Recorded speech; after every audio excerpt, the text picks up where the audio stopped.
guys, welcome back to another YouTube video. Now, in today's video, guys, as I promised, we are going to be doing an MCU tier list, and after seeing Spider-Man No Way Home a few days ago, it is finally time to do this.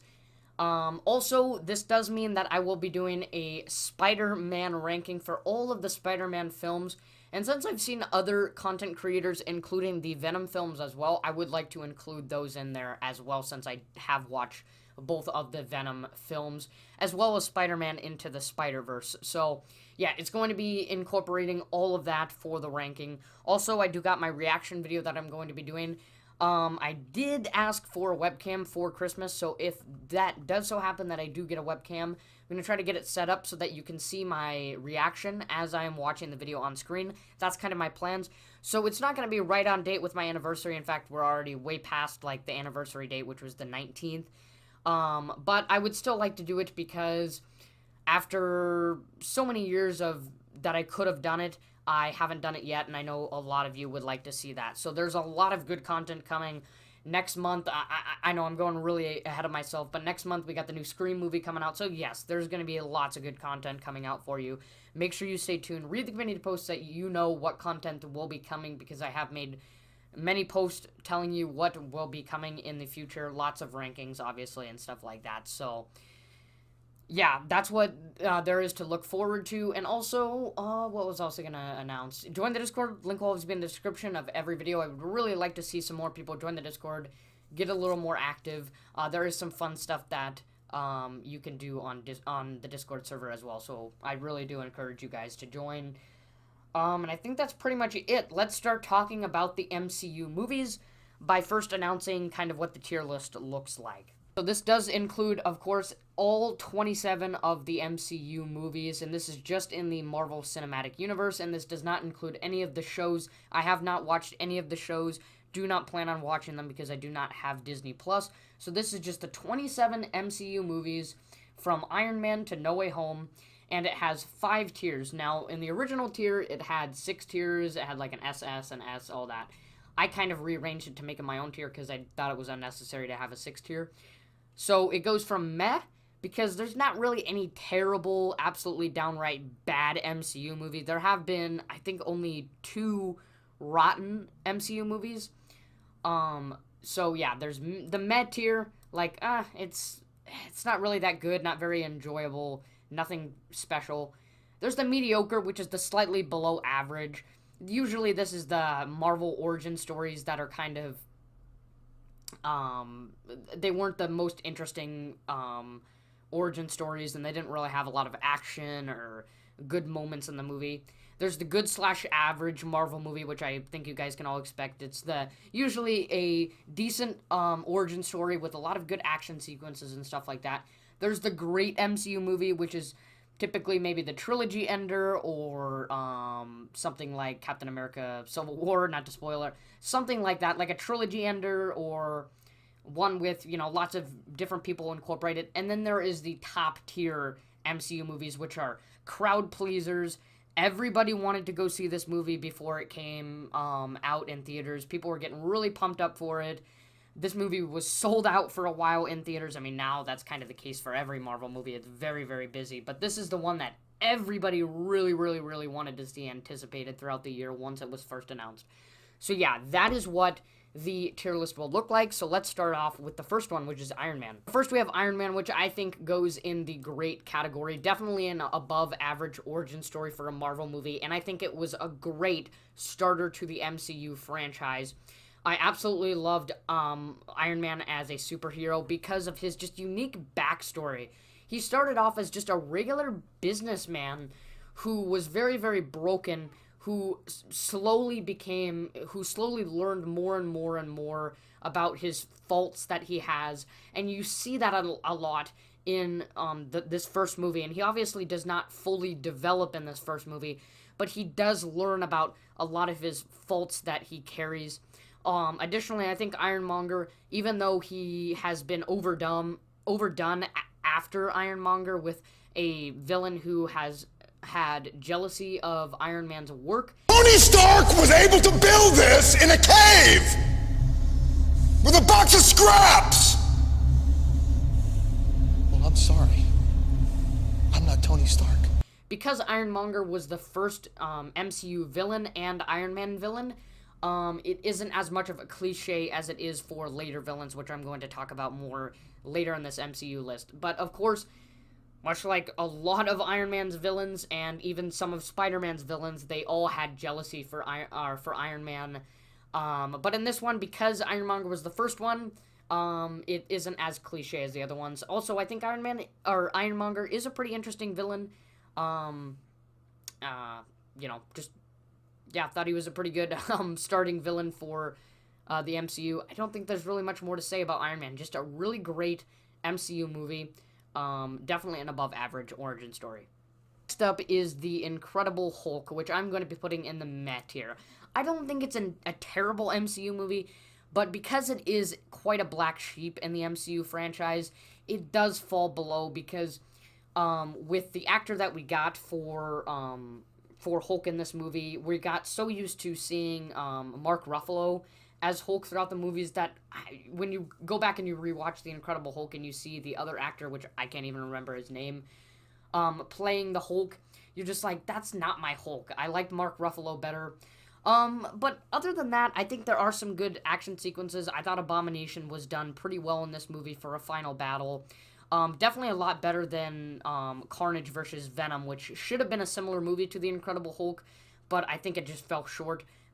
Regardless of that, that's irrelevant. That's obviously about Venom, Let There Be Carnage. But The Incredible Hulk, it's meh, and it's unfortunate because I think it just goes in this tier just because it is the black sheep of the franchise.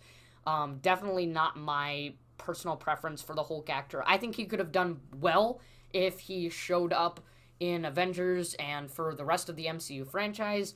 But now I've just gotten so used to Mark Ruffalo that when I go back and rewatch The Incredible Hulk, especially for being a early MCU movie, it also doesn't have that humor. It's more of just a very stale Marvel movie with not a lot of humor in it. So The Incredible Hulk, I don't think it's terrible. I can't even remember the last time I watched it. I just think it's kind of meh, and that's unfortunate because it's the odd one out in the MCU franchise. Next up is Iron Man 2, which I think gets more hate than it deserves, and I'm going to be putting the Iron Man 2 in the average/good tier. I think Iron Man 2 is actually a pretty decent Marvel movie. I don't understand why people had so much hate for Iron Man 2. I never understood it. As a kid, I loved watching Iron Man 2, and I loved watching all of the Iron Man movies, but Iron Man 2, I really, really enjoyed it, and I still do enjoy Iron Man 2. Do I think that the villains, Whiplash and the other dude, forget his name in the movie, but I know there are like two villains in this movie.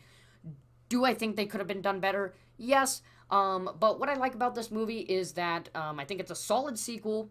You get not so much more development for Iron Man, but you do get new characters such as Rhodey, who actually does get to Rhodey, aka War Machine, who does get some screen time in this movie, so that's really cool seeing them double up for the first time in an Iron Man movie. And additionally, it's the first movie that we get an appearance for Black Widow, so that's really cool. It gets you hyped up for the first Avengers movie. So yeah, it introduces a lot of new characters that will be coming for the new Avengers movie. And I think Iron Man 2 took a bullet because there should have been more origin stories before Avengers, such as Hawkeye and Black Widow. And Iron Man 2 kind of had to combine all these characters because, unfortunately, they never got to do that before the first Avengers movie was released. But other than that, I think Iron Man 2 is a pretty good Marvel movie. I don't think it's anything amazing, but I think it gets a little bit too much hate, and I'm very comfortable putting it in the average tier. Next up is Thor, which I'm going to be putting in the mediocre tier. Now, I think that the Thor movie itself, I don't think it's necessarily a bad origin story. I think it kicks off introducing Thor in a very, very nice way. It's just, after the first couple of Marvel movies, Thor, it really, and especially now, this late into the MCU franchise, Thor has a different kind of tone to all of the other Marvel movies. And it does have a little bit of humor here and there with Thor, which I think is really, really funny. Especially Thor finally coming to Earth, and he's very, very awkward at first. He hasn't really understood how normal humans interact with each other, and their personalities and stuff like that. So I think there is some good humor in here, in that Thor is kind of awkward when he first comes to Earth. But other than that, it kind of has a different theme from all the other MCU movies that I don't really like. And I don't think the villain was all that interesting in this movie. So you'll see me talk about this with Thor: The Dark World and then Thor: Ragnarok. The first two Thor movies, I don't think they hit the note right.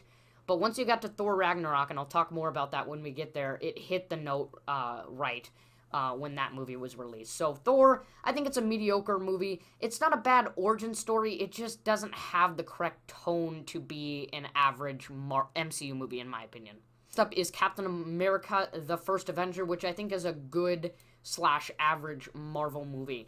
I don't think that Captain America's backstory is as interesting as Iron Man's backstory. I was never really a huge fan of Captain America, but I can understand, how everybody else feels about Captain America being this true hero. And even though his powers were given to him, he was never really had any built-in superpowers or super intelligence or anything like that. He wanted to be a hero, despite him not really being very adequate for being a hero. He had that bravery inside of him, and that's what I really like about the Captain America backstory, and what I can respect is that it's not necessarily about the superpower, it's about that bravery and the courage that you have to want to be a superhero and want to save lives. And that's kind of the meaning behind Captain America, or kind of what he wants to do, his destiny. So yeah, I think it is an average or good MCU backstory movie. Kicks off the character of Captain America very, very well. Red Skull, very, very good villain as well. So yeah, I think it's just a very average / good Marvel MCU movie. Nothing more to say there. So the next one is Avengers, and this should be fairly obvious. Avengers is a top tier MCU movie. It was the first MCU movie to do something that had never been done in cinematic history. Making everybody be patient and live up before they watch this movie. Learning all these characters' backstories before you get to this movie, where it's kind of like the finale of Phase 1. Well, it is the finale of Phase 1. But this had never really been done in cinematic history. There was never really such thing as a universe in cinematic history before. I mean, sure, yes, you had sequels, you had trilogies, you had stuff like that, but you never really had different movies with different characters being in the same universe, and you bring all those characters together after learning about all those different characters for one big kind of finale.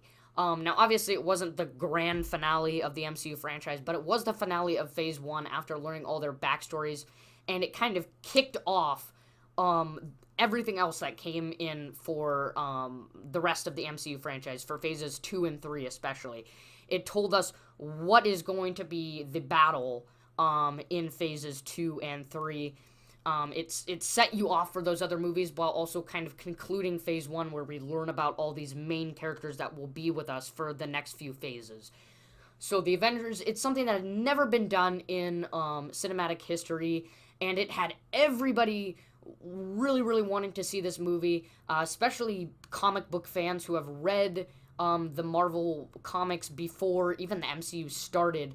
This is the movie they wanted to see, and as soon as they heard that this movie was going to be coming into theaters, in the first Iron Man movie, in that end credits scene, people were super, super excited to see this movie. I remember seeing it in theaters. I remember seeing the trailers for it. I was very, very young at the time, but it was very, very exciting, and going to the theaters was an amazing, amazing experience with Avengers. And, you have movies like Avengers Infinity War and Avengers Endgame that might have gathered even more attention from the box office, because over time more people noticed Marvel as a franchise. Avengers was the first movie to do that, and it deserves all the credit for being the first movie to do something that had never been done before. And a lot of other franchises have tried to redo this, like DC, which I'm not, giving any slack to DC. I think they are a decent universe, but Avengers was the first one to do this, and you have to give them credit for that. So Avengers, absolute top tier MCU movie. Next up is Iron Man 3, which is another MCU movie which I think gets a little bit more hate than it deserves. I know the main talk around Iron Man 3 is the fact that the Mandarin villain was a was a big letdown once we learned who it really was. It was just this guy who was making this other dude act for him so that it would make it look like it was him who was doing it and not the other dude, which was Archer Killian. And our third Iron Man villain, all three Iron Man villains had some kind of jealousy for Iron Man, and that was their motivation. Pretty cliche, but overall, I still think that Iron Man 3 is certainly a good slash average Marvel movie. I think it gets a little bit more hate than it deserves, and I know some people are going to shame on me for putting this movie above Thor, but I do think it was a pretty good film. I think it ended off the Iron Man trilogy pretty well. I loved as a kid seeing all the different suits that he used in this movie. And this was where a lot of the development with Iron Man came in. In the first movie, he kind of learned his faults. In the second movie, we didn't really see any of that. But in this movie, he finally realized, what he was doing wrong and what he needs to do better for Pepper Potts, for, making all these suits and stuff like that. And you get to see just how broken this character is after the first Avengers movie, after the PTSD that he got from going into space. And although, he goes from from broken to not being broken to broken again, I don't think it's a fallback that makes you angry because, we had all this development and now he's back to being broken. Because I think him being broken with the PTSD made him really, really realize what he needs to do better for himself. So I think it is certainly better than Iron Man 2. Gets more hate than it deserves. I always loved the final battle sequence for Iron Man 3. Don't think that the Mandarin was like a disappointing villain in this movie. I think it gets more hate than it deserves. I don't think it is by any means a really, really great Marvel movie. I think it is just an average Marvel movie, and it just gets too much more hate than it deserves. So, Iron Man 3, it goes in the good slash average tier. Next up is Thor: The Dark World, which is going to be going in the meh tier. Where do I even begin with Thor: The Dark World? I can't remember if it was a rotten score, but I think it might have been the first Marvel movie to get a rotten score. If I'm wrong, it would be Eternals, but Thor: The Dark World, once again, just it's like deja vu. Does not hit the note right for Thor, and does not progress the character of Thor very good, because the tone of this movie just isn't like any other Marvel movie, and that's not always a bad thing, but the tone that they had in this movie did not fit the Marvel tone at all, and I did not like the tone either. I don't think there was a lot of humor in this movie either. I was never a big fan of the Thor movies. I like seeing Thor in the Avengers movies, but watching his own individual movies, they just had a very just boring, stale tone that I did not like.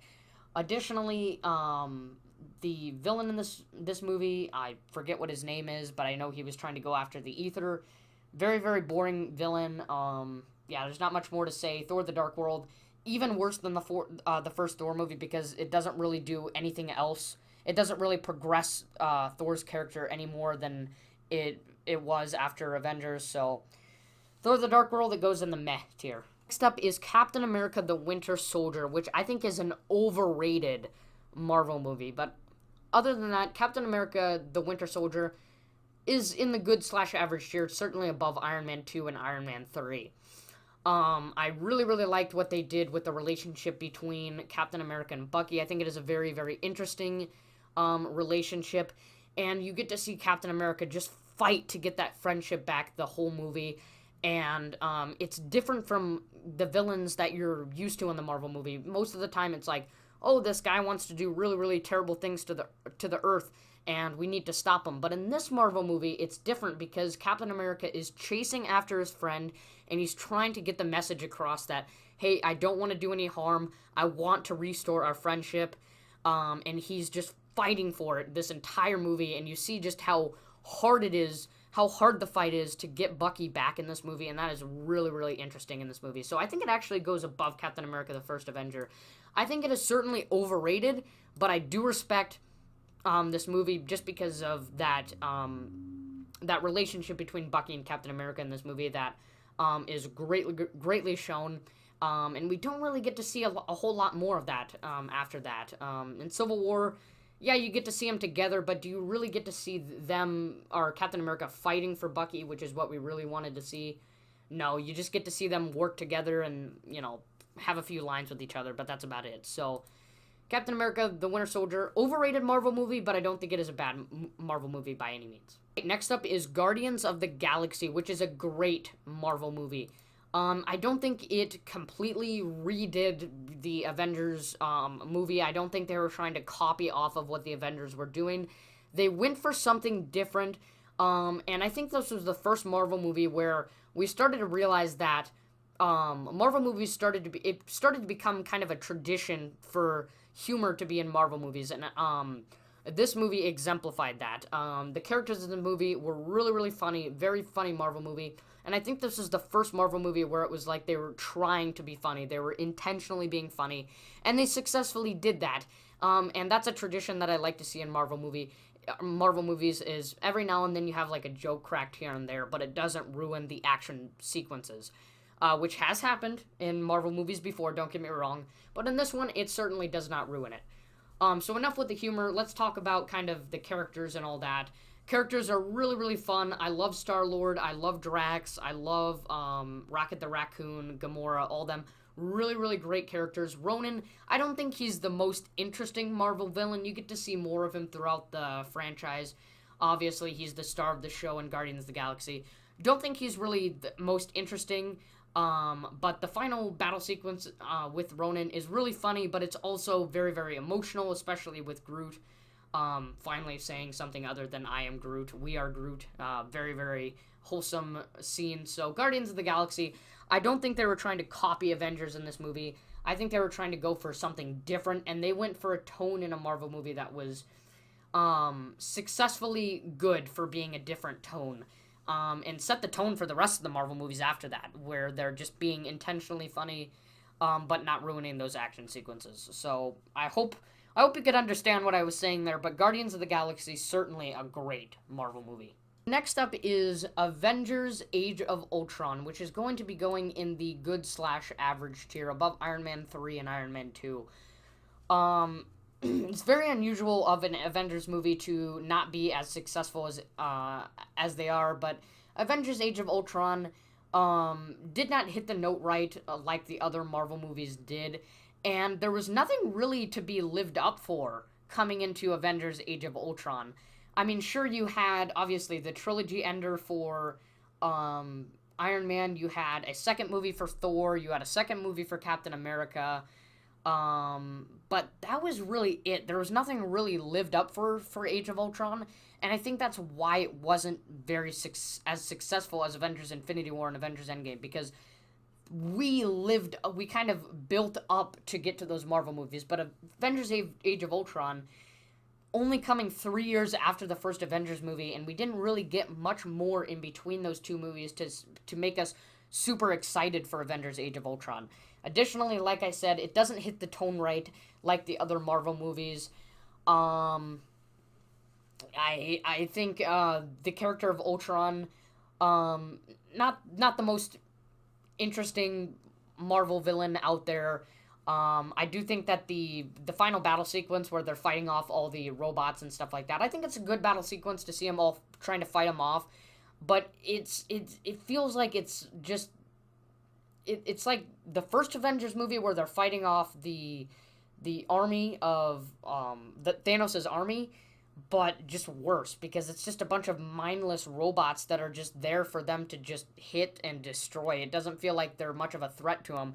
Whereas the army, it kind of felt like a threat for once, because they've never really dealt with something this big before. But in Avengers Age of Ultron, they're just fighting off a bunch of mindless robots that they're just there to destroy. So yeah, it just feels like a worse version of the first Avengers movie. At least the final battle sequence doesn't hit the tone right.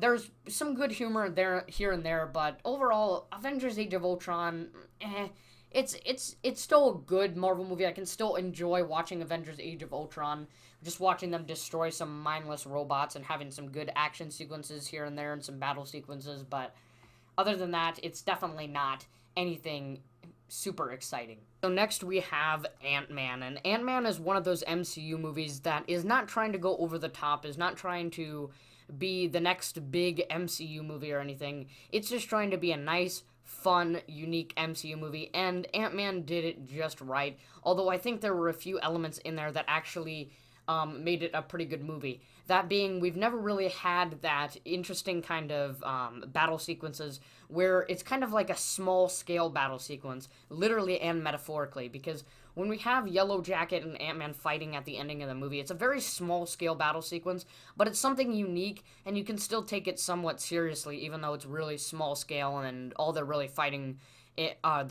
fighting in this little girl's room on her train set. You can somewhat still take that pretty seriously, and it's something unique and hasn't really been done in the MCU before. So yeah, there's some unique sequences with that kind of growing and shrinking aspect to Ant-Man. Also, I think the character of Ant-Man, I think they did him pretty well. He started off as this guy who was doing heists, trying to steal stuff. He started off as a kind of semi-bad guy, pretty petty crimes, but he started to become more of a hero as he stole this suit and he used it for good. But at first he was just trying to steal some money for, I think it was his daughter. I think it was like a similar story to like Sandman or something like that. I can't exactly remember, but his character developed towards the end of the movie where he started to become a good guy and not the petty bad guy that he was at the beginning of the movie. So this movie is not trying to go over the top. It's not trying to be the best MCU movie ever. It just is trying to be a small-scale MCU movie that does the job that it needs to do, satisfies the fans, and makes for a decent MCU movie. So Ant-Man, it goes in the good/average tier. I would say definitely above Iron Man 2 and Iron Man 3. Maybe not above Avengers Age of Ultron, though. So yeah, let's get on to the next one. The next up is Captain America the Civil War, which felt like a better Avengers Age of Ultron. I think this one was more lived up to than Avengers Age of Ultron. And even for not being an Avengers movie, it kind of felt like an Avengers movie, except they're fighting each other in different groups of the Avengers team. And we actually have a lot more characters. We've actually had a lot more of a build-up, not just within the same phase, because obviously Avengers ended at phase 1, and Avengers Age of Ultron kind of was at the beginning of phase 2, but in or in Captain America Civil War, it's kind of at the beginning of phase 3, so we actually do have a little bit of build-up before we get to Captain America Civil War, and it's not just kind of random, and I think it has a reasonable build-up and made for a really, really great movie. A battle between Tony Stark and Captain America, two very, very different characters, and I think they did it very, very greatly in this movie. There were a lot of great battle sequences, especially the last battle sequence, where it's just like neck and neck, like just a fight to the last inch, like a fight to the last breath, almost like they're almost about to die, it feels like. Just a very, very great battle sequence, and they're fighting off Iron Man, who just will not give up on this mission. Bucky and Captain America are teaming up against him, and they just will not give up against Iron Man. But it makes for a satisfying conclusion where the characters are finally, not heated anymore like they were at the beginning of the movie. So yeah, Captain America Civil War, definitely a great MCU movie. Definitely a lot more successful than Avengers Age of Ultron. Which is weird because Captain America Civil War wasn't supposed to be anything huge, I think. You know, it wasn't an Avengers movie, but it was a great trilogy ender for the Captain America trilogy. And I think for the Captain America trilogy sake, the movies got better as they went up. We had the very satisfying origin story in Captain America the First Avenger. Then we had the very emotional Captain America the Winter Soldier, and then the epic battle sequences in Captain America Civil War with some great emotional scenes, some great fighting scenes. So yeah, definitely a very satisfying conclusion to the Captain America trilogy. So next up is Doctor Strange, which is definitely going in the good/average tier. I don't know if it's going to go above Captain America the First Avenger, but I'll definitely put it above Ant-Man. Doctor Strange is a really, really good movie.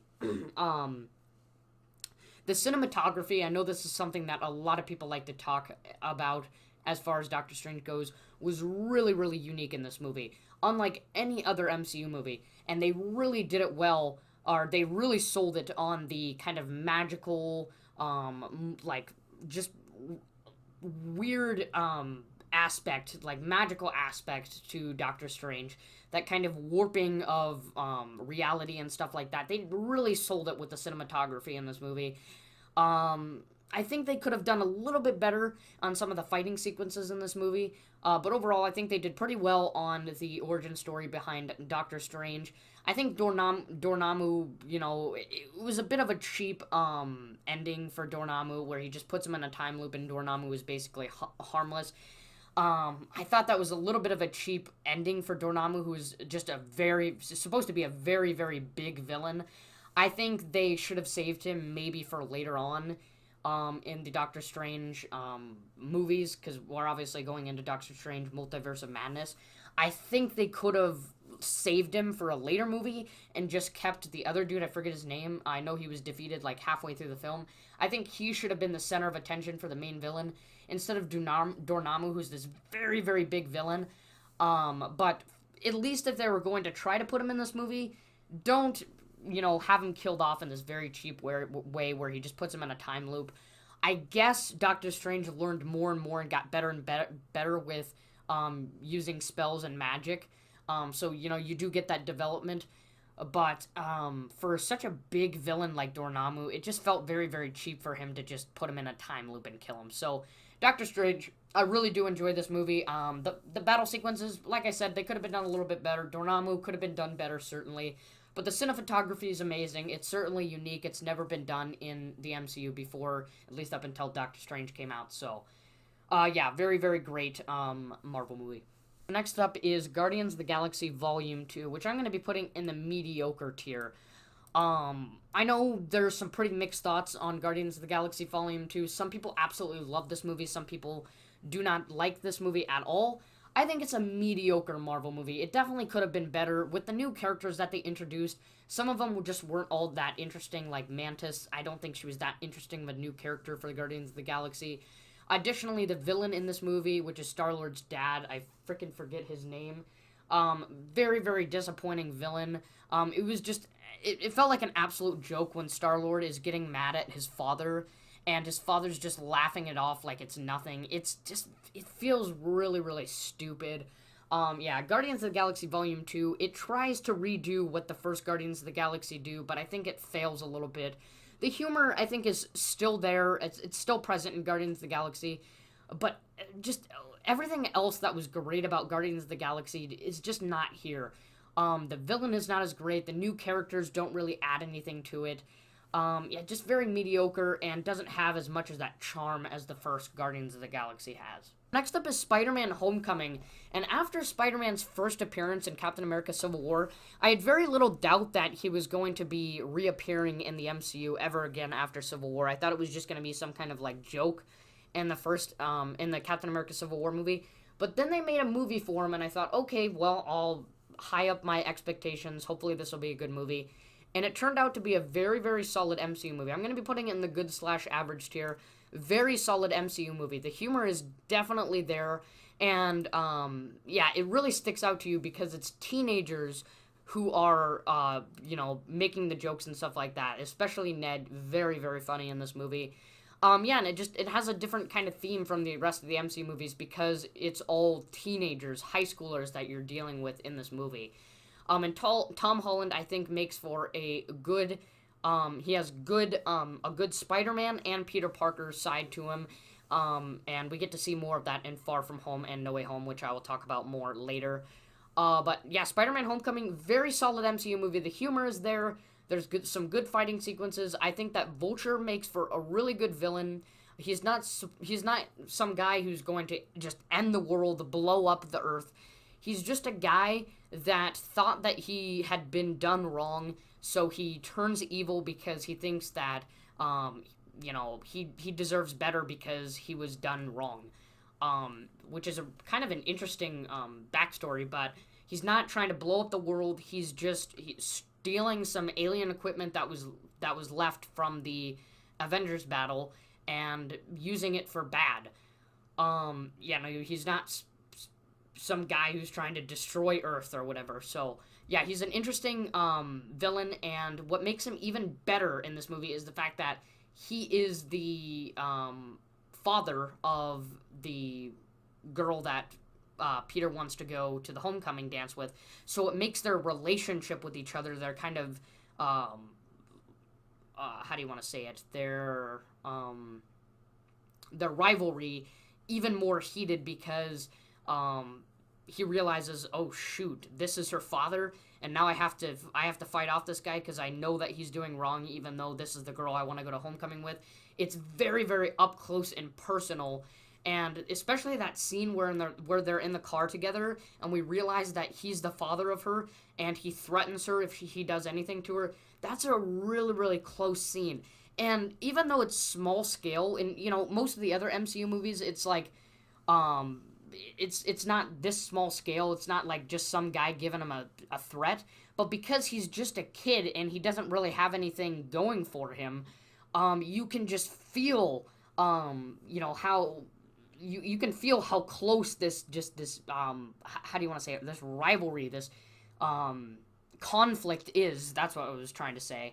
When they're in this car together and he's threatening him, if you do anything to her, I'm gonna do something to you. So you can just feel it when they're in that car scene. And it's unusual because you don't think that you can make this something this impactful, this small scale, and what is usually a large scale franchise, but they managed to do that in Spider-Man: Homecoming, which I think was really awesome. I think that's great that they were able to do that successfully. So yeah, nothing more to say about Spider-Man: Homecoming. So next up is Thor: Ragnarok, which is going to be going in the. I'm debating whether or not I want to put it in the great or good/average tier. I think I'm going to be putting it in the good/average. Certainly an upscale from, I think I'll put it above Spider-Man: Homecoming, but certainly an upscale from the first two Thor movies. In this one, they got a new director that I think hit the nail on the coffin successfully this time and found the tone that they needed for a Thor movie that made me interested in the Thor character, and also at the ending of the movie set me up to get excited for Avengers: Infinity War. So Thor: Ragnarok, really great movie. The humor is there. I really do like Hulk in this movie. I think they also hit the nail in the coffin for Hulk in this movie to make him more of a funny character, than just a stupid guy who just smashes cars. They add a little bit more personality to him in this movie. Lots of fun characters in this movie. Also, the final battle sequence in Asgard, really, really great. Hela makes for a decent villain. Don't think she's anything super great, but she did manage to create a great final battle sequence. And also, the fact that Thor is taken away Mjolnir in this movie, he has to kind of figure out his true power inside of him, instead of relying on this hammer that he's always been using in the previous films. So his character really, really changes in this movie, where he finally finds his kind of true power, his true abilities, and uses them in this movie, and it drastically changes his character, and I think in a good way, that we like to see in this movie. So yeah, Thor: Ragnarok finally hit the nail in the coffin correctly.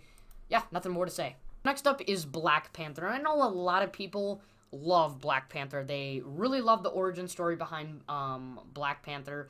But I don't think Black Panther was really all that great. I really think it is an overrated MCU movie, if I'm going to be quite honest. I don't think it's anything great. I think it is just, honestly, your average, if not mediocre, origin story Marvel movie that introduces a new character. So Black Panther, for me, goes in the mediocre tier, above Guardians of the Galaxy Volume 2.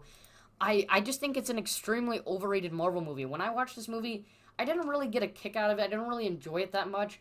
I guess the final battle was, I thought it was kind of interesting, dealing with the whole Wakanda army and stuff like that. There's certainly new stuff in this movie that hadn't been done before in the MCU franchise, with the technology, with the vibranium and stuff like that in this Wakanda town, or city, I should say. So yeah, lots of good characters. Killmonger, I think, he's a decent villain. Once again, I think people tend to overrate a lot of things about Black Panther. but I don't think there's anything super special about Black Panther that puts it above any other movie. There's a few unique elements that they introduce in this movie, but that's about it. I think it's really, really overrated. A lot of people would put this movie at the great tier. Personally, I put it at the top of the mediocre tier. I think it is a mediocre origin story movie. I might be a little bit harsh on this one. I should probably be a little bit nicer and put it in the good/average tier. Probably above Iron Man 2 for sure. But I don't think there's any elements that just astonish me in this movie. Like any other MCU movie, they introduce a few new elements that haven't been done before, but that's about it. Everything else feels like the same formula for an MCU origin story movie. So, yeah, Black Panther, I think it's extremely overrated. Nothing more to say. Next up is Avengers Infinity War, which is an absolute top tier MCU movie. I don't think it goes above the first Avengers, but you know what? Yes, it does. It does go above the first Avengers, but this movie, absolutely incredible. It had a big build up to it. We obviously got to introduce to a few more characters before we seen this movie, and it is really great. And what I really loved about this movie is it wasn't necessarily about the Avengers, it was about Thanos. And what I really loved about the Russo brothers is that they made one movie for Thanos to be the star of the show. We learn a lot about Thanos before we get into the finale, which is Avengers Endgame. I loved how they took the time to do it in Avengers Infinity War instead of having to do it in Avengers Endgame. So I think they played it smart. They really, really did it well for Thanos' character, and made him a very interesting villain. And he's not like a villain that is all powerful. He's not like a super powerful villain that's unstoppable.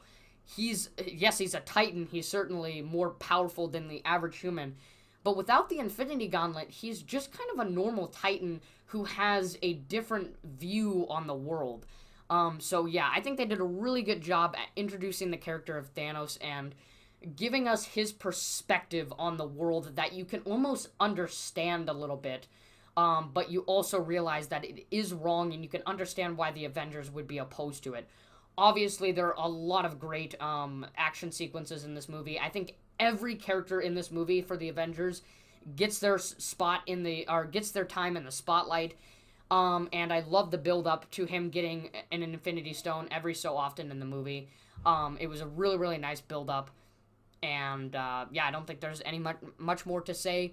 Other than this is the first movie in the MCU where the heroes actually lose, and you get to understand what it feels like to lose.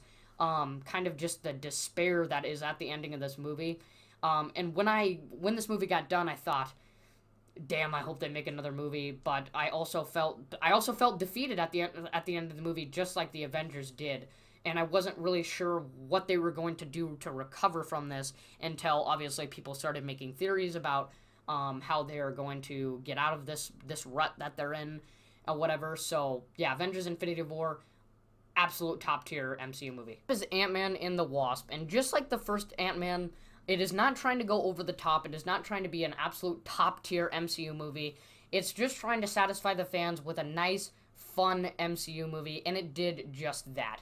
Ant-Man and the Wasp is a very charmful, enjoyable MCU movie that I think is slightly better than the first Ant-Man, and that only has to do with the fact that it kind of gave us a clue on how they were going to get out of the rut that they were stuck in at the ending of Avengers Infinity War. It kind of gives us the clue of how they're going to get everybody back, and that's the introduction of the quantum realm in this movie, which I think was really, really interesting, and you just get a little bit of a touch of that at the ending of the Ant-Man and the Wasp movie. So yeah, really, really enjoyed Ant-Man and the Wasp. It's a nice, fun MCU movie. I think if they really wanted to go a little bit more, I think they could have done better with the character of Wasp and the villain Ghost in this movie.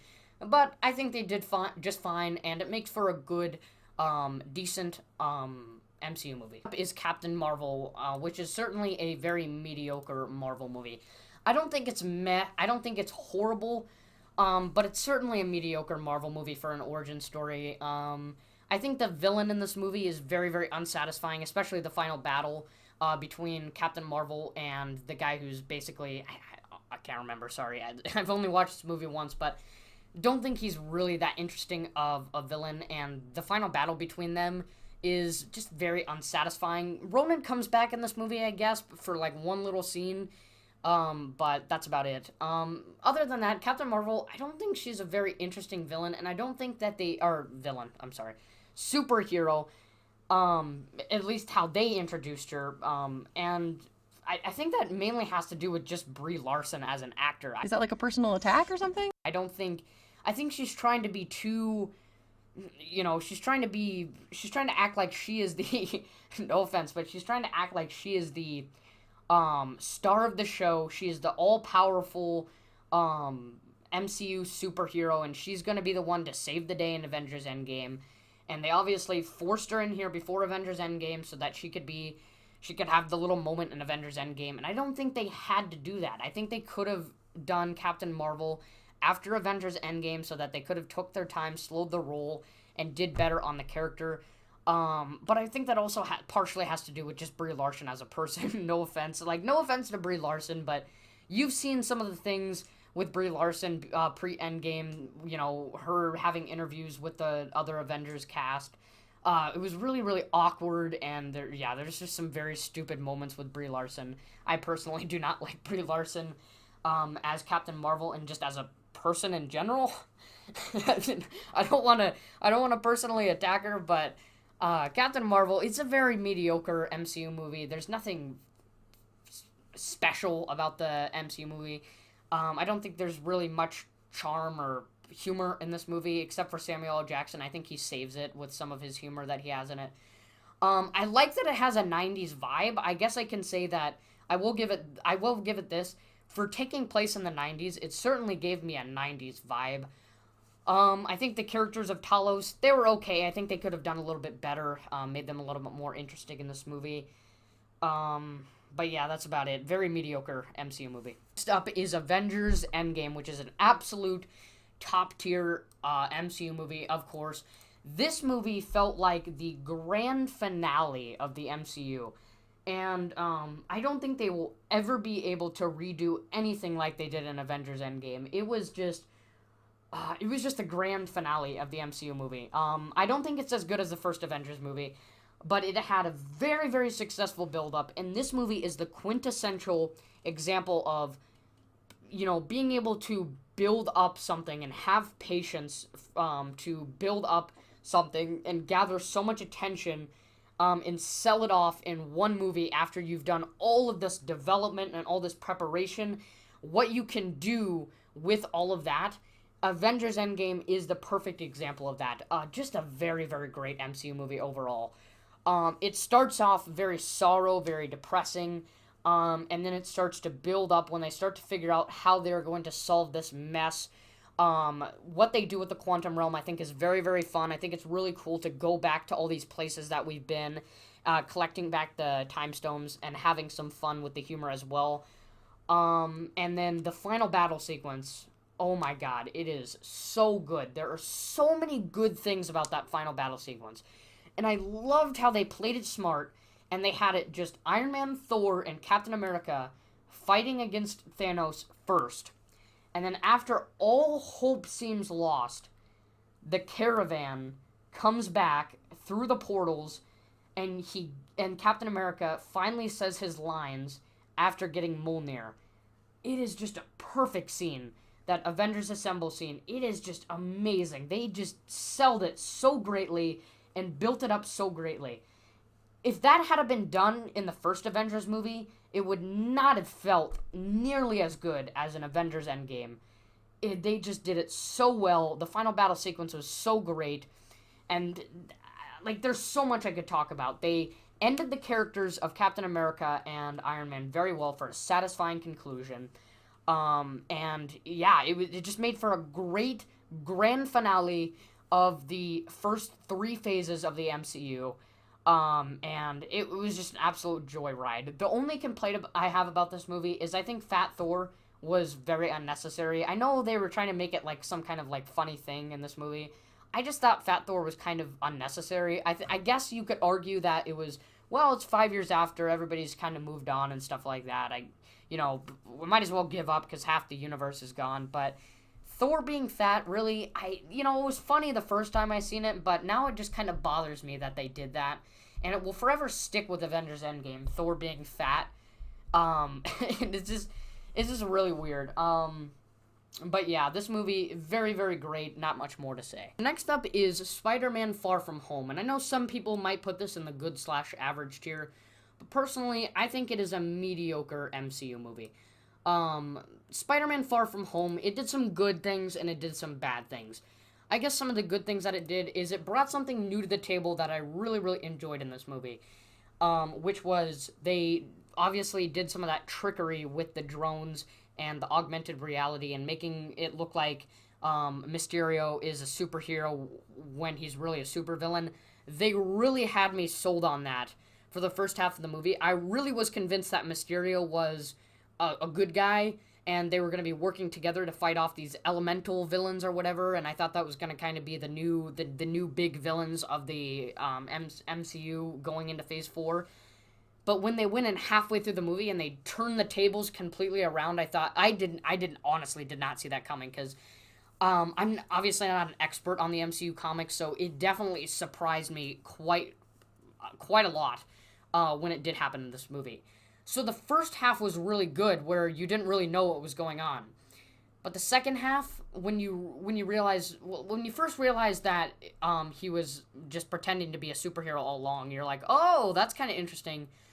But then when you see him talk to all these people, saying, giving them cheers or whatever and celebrating the fact that they tricked everybody and that they got the Edith glasses, it's a really awkward scene. And when you realize that it's yet again another villain that has scorn or jealousy for Tony Stark, you're like, are you kidding me? And it was such an awkward scene. I still enjoyed the rest of the movie, I guess. It wasn't as good as the first half of the movie, but it was such an awkward scene and definitely ruined the rest of the movie for me. Mysterio, he's an okay villain. I definitely like some of the trickery that they did there, but he could have been done better, because he's honestly not even going after Spider-Man. Like, what is his motivation for going after Spider-Man if Tony Stark is already dead? Why does he have to go after Spider-Man now? I don't know. Mysterio, they could have done him a lot better in this movie, but, the battle sequences that we had with him doing the trickery with the drones and stuff like that, really, really interesting. I did like that, but Mysterio could have been done a lot better. So that was the main thing that brought it down for me. But overall, the ending of this movie really got me hyped for the next Spider-Man movie and Phase 4 in general. So I really like that. When I saw J.J. Jameson come on screen, I was like, yes, they're going to bring back the original characters. I was super, super pumped when that happened. So, Spider-Man Far From Home, to me, it's a mediocre movie. I know some people would have it in the good/average tier, but for me, the character of Mysterio really, really let me down in this movie. So, yeah, Spider-Man Far From Home goes in the mediocre tier. Next up is Black Widow. Black Widow is, it's meh. I don't think there's really much to say. I think a lot of people would agree with me on this. If I was nice, I'd put it in the mediocre tier, up with Captain Marvel. But to me, it's meh. And it's really unfortunate for Black Widow, because if this movie had been made, and I know I sound like a broken record saying this, other people have said this before, this movie just would have had been made before Captain America Civil War, I think it would have been a much better movie. But knowing that a character is already dead, it's really hard to get interested into the backstory of the character, because we already learned a little bit of the backstory of the character in the previous movies. We got a few revelations here and there, Iron Man 2, in Age of Ultron, Civil War, all that kind of stuff. So knowing that a character is dead, it's kind of hard to get interested into it. I don't think they completely failed with the origin story. It just, you can't really do much. You can try your absolute hardest, but when a character is already dead, you've kind of lost all interest in that character. And it's very unfortunate for Black Widow. And I think that's just the main reason why it brings the movie down, unfortunately, is that the character's already dead, and there's not much more to do there. But there are also some big mistakes that could have been fixed, absolutely could have been fixed in this movie. Obviously, Taskmaster was a complete letdown in this movie. Also, the guy who was controlling all the women and basically using him as his slaves. I thought he was an interesting character. I think he could have been done slightly better. But I think the main thing was if they would have done Taskmaster a lot better and not completely let you down in this movie, it could have been at least up into the mediocre, if not good / average tier. But Black Widow, it's really unfortunate for the movie. The end credit scene did get people hyped up for the Hawkeye show, which I have not watched. I do not plan on watching any of the shows, so I guess that's a bonus too. I really, when I watched the end credit scene, I thought it was going to be for an upcoming movie. I didn't think it was going to be coming, or I didn't think it was going to be for the Hawkeye show. So it's unfortunate that I don't watch the shows, but I guess they did a good job on hyping you at the ending of the Hawkeye movie, and utilized her sister well, who is still alive in the MCU franchise, to be able to basically replace her character for the rest of the phases until she dies off, if that ever does happen. So, yeah, and, you know, they try to make the characters feel like a family in this movie, and I don't think they really feel much like a family in this movie. They feel like a broken family, which maybe that's the direction that they were trying to go, but, if that's not the case, they didn't really feel much like a family in this movie. Even towards the ending of the movie where they finally defeat him, they still just don't feel like they're together. They don't feel like they have any unique bonds, making them like a strong family or whatever. So, Black Widow, it's an okay movie. I think even the fighting sequence are subpar as well. So, yeah, Black Widow, meh. Up is Shang-Chi, which was a very great MCU movie. I think, once again, an average MCU origin story movie. I'm definitely going to be putting it probably above Ant-Man and the Wasp and the Ant-Man movies. I was very surprised. I thought Shang-Chi was not going to be anything too special. I thought it was going to be a mediocre MCU movie introducing this new character of Shang-Chi. But they surprised me very well. They brought something new into the table in the process, which was having these different fighting scenes rather than just these CGI fighting scenes where they're big scale. And instead, they do these small-scale martial arts fighting scenes, and we get a little bit of that in this in this movie. I wish they would have done a little bit more in this movie, but otherwise, I think they did a pretty good job for the most part for the fighting sequences. Also, I think the villain in this movie, which was Shang-Chi's father, really, really great villain. You know, definitely made for a good conclusion to this movie when we get to the final battle sequence. Yeah, I think his origin story is pretty interesting. They brought something new to the table. Not much more to say. Shang-Chi, even the side characters, his friend, I forget what her name is. I know she's like some kind of popular influencer or whatever. She kind of reminded me like of Ned from the Spider-Man MCU franchise or MCU movies. She's kind of that side character who isn't really useful, doesn't have any powers, but is just kind of there to give you a comedic relief. She does a nice job of that in this movie. Although I think there might have been some times where the humor ruined those sequences, but other than that, Shang-Chi, really good MCU movie. Next up is Eternals. Oh boy, this movie was an absolute disappointment. In all ways. I don't think it's as bad as Thor: The Dark World. I'm going to be putting it in between The Incredible Hulk and Thor: The Dark World, but it's certainly a meh. Honestly, if I was really rude, I'd put it in the terrible tier. I'd literally make another tier and just put it in the terrible, because this movie was bad. If I was really, really rude, I would put this in the bad tier. But Eternals, you know, when I watched the trailers, it didn't get me too excited. The trailers, they didn't get me interested.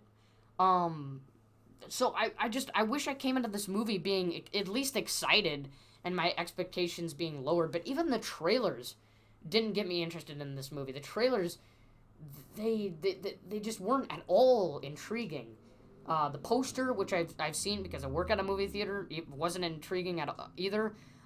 With, you know, having the lineup of the characters that we don't even really know a whole lot about, so it's not, you know, you can't just do another version of Avengers with a bunch of characters that we have literally know nothing about. Yeah, Eternals. Oh boy, where do I even start with the problems on this movie? First of all, the characters do not have any like synergy at all.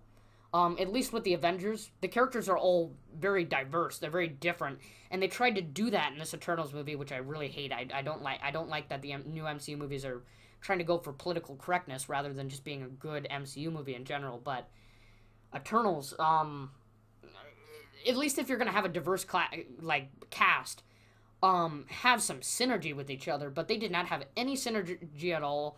And I don't think they should have gone for the diversity route. They should have just stuck with the characters that we knew in the comics.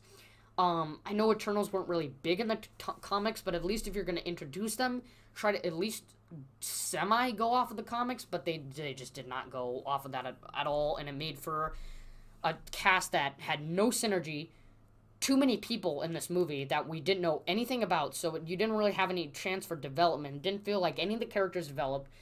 It has a very different tone from all the MCU movies that I don't like. The humor, I didn't really enjoy the humor at all there either.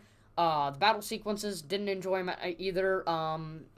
The only thing good I can say about this movie is it does get me a teeny bit excited for the Celestials that will be the main part of the Phase 4. Basically the new big villain after Thanos. That's it. That's all I can say good about this movie. Eternals, just a big disappointment, and it deserved the rotten score that it got in Rotten Tomatoes, honestly.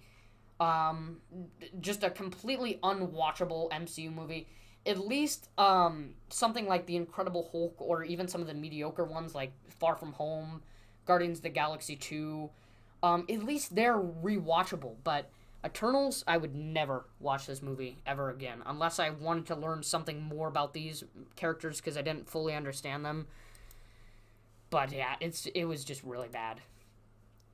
Alright, last but certainly not least is Spider-Man No Way Home, and a brief spoiler warning if you have not seen Spider-Man No Way Home, skip this last part, go to the ending.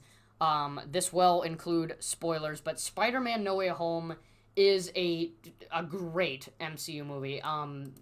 It satisfied a lot of different things. It satisfied the meme culture, because obviously Tobey Maguire was in this movie.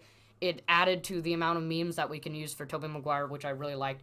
Those of you who know me, you know that I love the Bully Maguire memes, so every time that Tobey Maguire was on screen in this movie, it was an absolute fun ride. So they satisfied me on that level. They satisfied me in a sense that they ended the trilogy really, really well for the Spider-Man.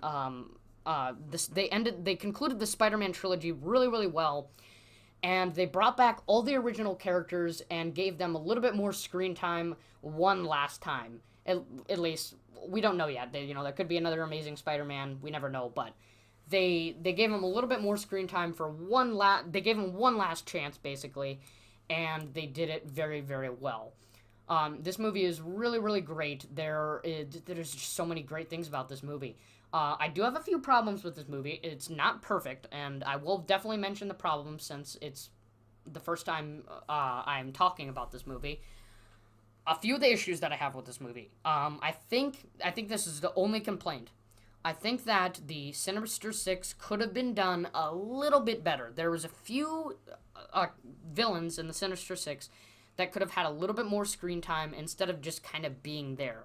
Those two main ones being Sandman and Lizard. I think they were just kind of there just to be there because they had to complete the Sinister Six, but for the most part, they didn't really do much in this movie.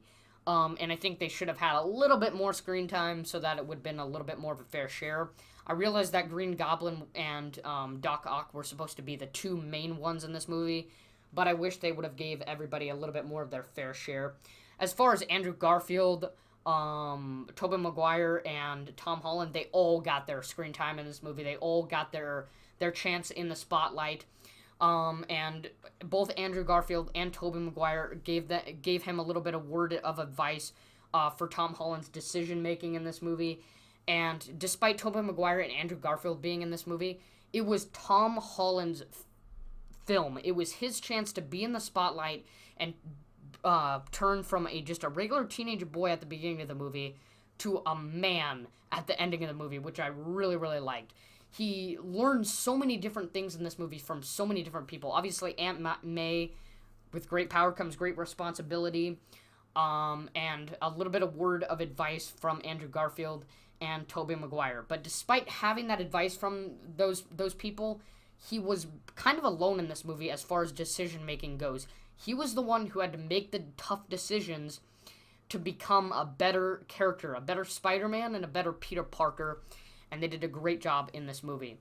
Doctor Strange kind of felt like the new Iron Man in this movie because, well, Iron Man was always kind of alongside of Spider-Man in the previous MCU movies. But I'm glad he wasn't the one to make the decision-making for Spider-Man to, make him a better character. I'm glad this was about Spider-Man. This was about Tom Holland being able to develop his character fully and end the trilogy fully. I'm glad it was his chance to do that. And certainly ended the trilogy for Spider-Man better than in the original Sam Raimi ones. So yeah, just a very great movie all around. I think that their end goal was done a little bit cheap by, their way of getting there, where he just basically makes Doctor Strange mess up on his spell, and that's how he causes all this ruckus. I think it was a little bit of a cheap setup for them to get to their end goal, but I'm not going to complain too much about it. It didn't bother me extremely. Yeah, I feel like I'm missing a few things, but other than that, Spider-Man No Way Home, very, very great MCU movie, and that will end the MCU tier list. So what did you think? Tell me your thoughts about this MCU tier list in the comment section down below, and give me a share of your top 5 MCU movies or whatever in the comment section as well. Make sure you stay tuned for that future content. There's a lot of new rankings coming in the future, as well as that reaction video. This is Christmas Eve when I am finishing this recording. So I hope you all have a Merry Christmas, and I will see you after Christmas, of course, with that new content. Join the Discord, link will always be in the description of every video, and read the community post that you can stay updated with any potential changes that may be coming to the channel. Other than that, like and subscribe, guys, and I'll see you next time.